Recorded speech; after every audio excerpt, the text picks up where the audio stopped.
Hi guys! So, for today's video ay magluluto tayo ng spaghetti. Dahil today is Mother's Day, so naisipan kong lutuin na yung nandyan na spaghetti namin. So, ayun guys, magluto tayo ng spaghetti. Simple lang naman yung ingredients natin dito. For sure, alam nyo na yan, lalo na yung mga mami. Meron tayo itong bawang at sibuyas para sa panggisa natin. And then, mayroon tayo ditong half kilo ng hotdog. Kahit anong brand pwede, pero yung ginamit ko ngayon ay yung Pure Foods. Tapos 1 kilo ng giniling na pork. Kung may budget, pwede naman ang beef. Pwede rin chicken kung mas gusto nyo yun. Tapos 1 kilo ng spaghetti pasta. So nilaga na natin yan according to package. Tapos guys, ito ilalagay ko, at saka ito dalawa siya. 1 kilo lang siya, pero kasi ayoko yung kaunti ang sauce sa spaghetti. Kaya itong dalawa ang ilalagay natin. Isang Filipino style at isang sweet style. So, ayan guys yung gagamitin natin. So, tara na. Luto na tayo. So, mainit na yung ating pan. Lagyan na natin siya ng oil. Napansin nyo ba guys? Maganda yung pinaglulutuan ko. O, diba? Ngayon ko lang ginamit yan. Kasi Mother's Day ngayon. Kaya ngayon ko na siya ginamit. So, ayan. Since mainit na yan, lagay na natin yung ating sibuyas. Parang masarap magluto pag bago yung luto. Ano? Ayan. And then, lagay na natin yung ating bawang. Mahinang apoy lang yan, guys. Then, lagay na natin yung ating giniling na pork. Ayan.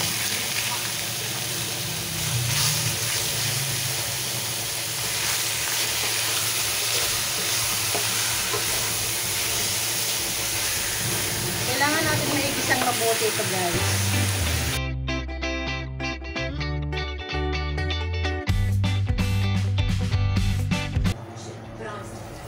So guys, check natin kumusta na ang ating ginili. Ayan, hindi pa siya luto. Kailangan lutuin natin siyang mabuti.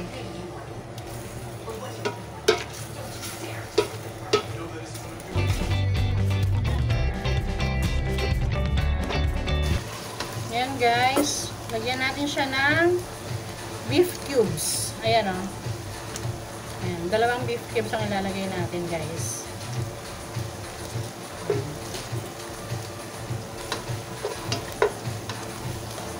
Hintayin lang nating malusaw yan. Para maaga pa lang lumasa na yung ating nilagay na beef cube sa karne. Diba? Ayan. Tapos guys, ilagay na rin natin yung ating hot dogs. Ayan. Oops, natira pang isa. Haluin lang natin siya mabuti ha.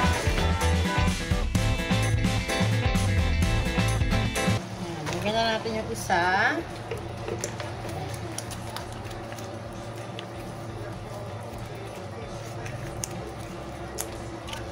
And then, itong isa, yung sweet. Yung una ko nilagay yung Filipino style.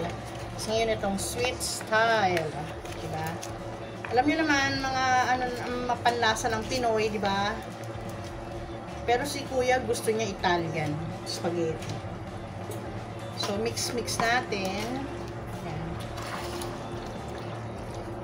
O, diba? Ganyan yung gusto ko kasing spaghetti. Yung maraming, sahog. O, diba? Guys, nakalimutan ko kanina ipakita sa inyo. Ito kasi kabibili ko lang dyan kala Mekmek. Ayan o, maglalagay tayo ng Alaska kebab. Para medyo creamy. Sweets and creamy. O, diba? Parang masyado madami ko ilalagay ko lahat yung gatas. Ayan. So, depende sa inyo. Meron kasi iba, hindi naglalagay. Dati naman, hindi naman naglalagay talaga ng gatas eh. Ewan ko ba't nauso talaga yung paglalagay ng gatas, ng condensed milk. Minsan nga, yung all-purpose cream pa nga ang nilalagay, diba? So, ayan. Hindi pa siya kumukulo guys, pero titikman ko na siya. Ha? Para, makuha na natin yung gusto nating lasa sa spaghetti.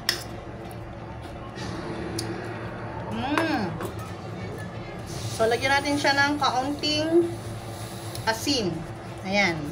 Huwag masyado kasi cheese, may cheese pa tayo ilalagay mamaya. At ng konting paminta. Ayan.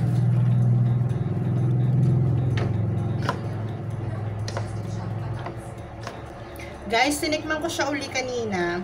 Kasi ang gusto nung anak ko, medyo matamis na spaghetti. Kaya maglalagay tayo ng sugar. Siguro mga 2 kutsara lang, guys. So, ulitin ko, kanya-kanya po tayo ng version ng pagluto ng spaghetti. Merong ibang ayaw ng matamis, pero kasi ang niluluto ko ngayon ay yung gusto ng mga anak ko. Since sila yung kakain, syempre gusto nila yung matamis. Kaya, pero wag naman yung matamis na matamis. Yung parang, parang Jollibee style, ganun. O, diba?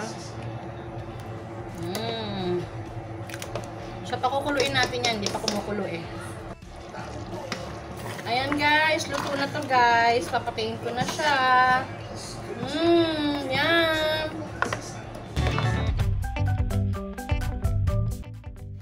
Ito na po ang version ko ng Pinoy Style Spaghetti. Sana nagustuhan nyo. Thank you for watching. Bye!